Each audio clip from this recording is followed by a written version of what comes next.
नमस्ते भैया बहनी चाची माई लोगन। आज मैं एक होली गीत लेकर आई हूँ। आप लोगन को अच्छा लगेगा तो लाइक करना।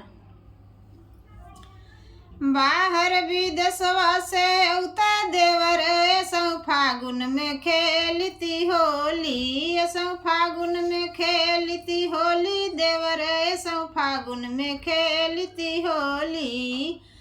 बाहर विदेशवा से औता देवर सौ फागुन में खेलती होली, सौ फागुन में खेलती होली, देवर सौ फागुन में खेलती होली, सौ फागुन में खेलती होली, देवर सौ फागुन में खेलती होली। पहली होली कलरवा से खेलती, पहली होली कलरवा से खेलती, कलरवा से खेलती रंगनवा से खेलती, कलरवा से खेलती रंगनवा से खेलती। बाहर विदेशवा से औता देवर सौ फागुन में खेलती होली, सौ फागुन में खेलती होली, देवर सौ फागुन में खेलती होली। बाहर विदेशवा से औता देवर सौ फागुन में खेलती होली,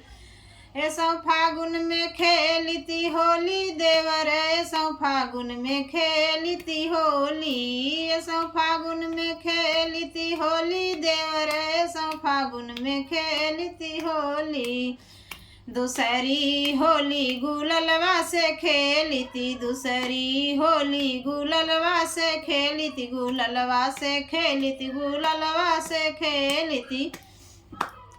सौ फागुन में खेलब होली, देवर सौ फागुन में खेलब होली, सौ फागुन में खेलब होली, देवर सौ फागुन में खेलब होली।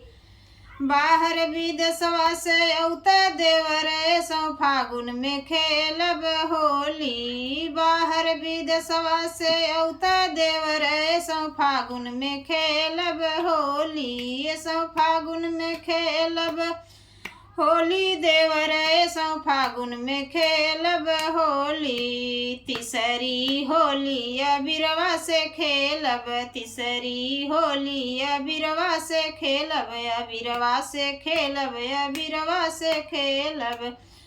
तीसरी होली अबीरवा से खेलब, अबीरवा से खेलब, अबीरवा से खेलब। बाहर विदेशवा से औता देवर सौ फागुन में खेलब होली, बाहर विदेशवा से औता देवर सौ फागुन में खेलब होली, सौ फागुन में खेलब होली, देवर सौ फागुन में खेलब होली।